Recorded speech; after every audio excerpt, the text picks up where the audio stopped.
बिस्मिल्लाहिर्रहमानिर्रहीम, अस्सलाम वालेकुम, आदाब, गुड आफ्टरनून। जुमा की बहुत बहुत मुबारक आप सभी को। राहुल गांधी कांग्रेस के सीनियर लीडर, साबिक सदर पार्टी के और इसके अलावा वायनाड से रुकने पार्लियामेंट रहे। राहुल गांधी के लिए बड़ी खबर, राहत और पूरी कांग्रेस पार्टी के लिए और अपोजिशन के लिए, उस इत्तेहाद के लिए जिसका नाम यूपीए से इंडिया कर दिया गया है।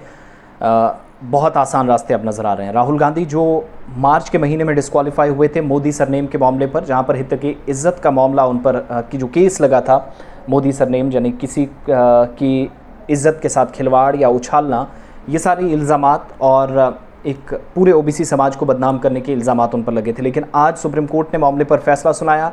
इलाहाबाद हाई कोर्ट का, गुजरात हाई कोर्ट का जो फैसला था, रोक लगा दी है सज़ा के उस फैसले पर, जिसके बाद राहुल गांधी तकरीबन 8 साल तक इलेक्शन नहीं लड़ सकते थे। नंबर 1। नंबर 2, आज ही नहीं 2029-30 का भी जो इलेक्शन होना था उसमें भी वो इस हिसाब से जो जैसी सज़ा थी वो किसी भी तरीके से सज़ा अगर होती तो फिर इलेक्शन नहीं लड़ सकते थे।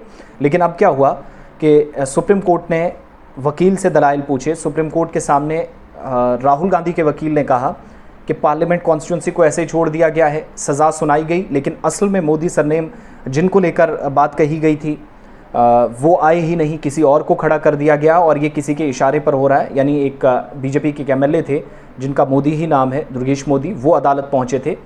तो जिसका नाम लिया गया उसको प्रॉब्लम नहीं, लेकिन जो आया उसका कोई लेना देना नहीं। सुप्रीम कोर्ट ने कहा कि मामले में सज़ा कम भी सुनाई जा सकती थी, लिहाजा हम इस फैसले पर रोक लगाते हैं। तो 30 मिनट का वक्त दोनों तरफ से वकीलों को दिया गया, 15-15 मिनट। और राहुल गांधी के लिए बड़ी खुशी की बात, अब से थोड़ी देर पहले कांग्रेस के हेडक्वार्टर में, दफ्तर में, संसद भवन के बाहर, पार्लियामेंट के बाहर काफ़ी हंगामे के बीच उनको इस वक्त जो है वो मिठाइयाँ तकसीम करने का सिलसिला जारी है। कांग्रेस पार्टी में काफ़ी जश्न मनाया जा रहा है और न्याय की, इंसाफ की और सच्चाई या सदाकत की जीत हुई है। कांग्रेस का इब्तदाई बयान भी सामने आ गया है।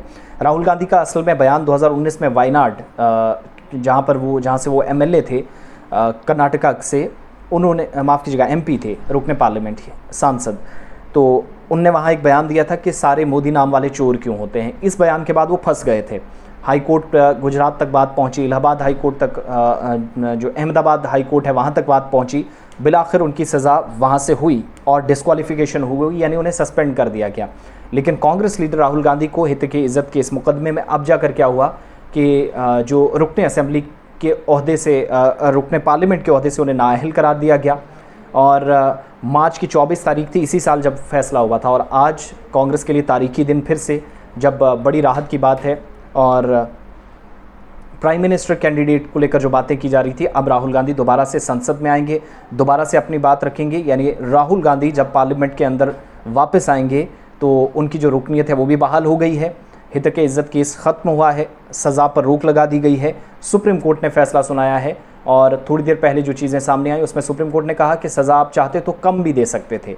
ये किस बुनियाद पर फैसला सुनाया गया, कैसे, ये सारी चीज़ें, और थोड़ी देर बाद वो पार्लियामेंट भी पहुंच सकते हैं। अब 8 तारीख को हुकूमत के ख़िलाफ़ अदम एतमाद की तहरीक जो पेश की गई है कांग्रेस एमपी गोगोई की तरफ से, उस पर बहस होने जा रही है। 10 तारीख को वज़ीर आज़म जवाब देंगे उस पर, तो मोदी और राहुल आमने सामने होंगे 10 तारीख को पार्लियामेंट के। इस तरह की अब उम्मीदें जग गई हैं। अब इलेक्शन भी लड़ेंगे, दोबारा से रुकनीत उनकी बहाल हो जाएगी। ये सारा सिलसिला, बहरहाल राहुल गांधी, कांग्रेस पार्टी, हिज़्ब इख्तिलाफ, इंडिया इत्तेहाद, तमाम लोगों के लिए एक बड़ी राहत की खबर है, क्योंकि सुप्रीम कोर्ट ने अब से थोड़ी देर पहले, जिस पर इस वक्त रद्द-ए-अमल सामने आया, राहुल गांधी पर झूठे इल्ज़ामात लगाए गए थे। ये कांग्रेस की तरफ से तनकीद का निशाना बनाते हुए बीजेपी समेत और पिटिशनर पर, तमाम लोगों पर सवाल उठाए जा रहे हैं। बहरहाल सुप्रीम कोर्ट का फैसला सराखों पर, जिसे एक्सेप्ट किया गया है, और राहुल गांधी बच गए हैं फ़िलहाल। अब वो वापस पार्लियामेंट में आएंगे।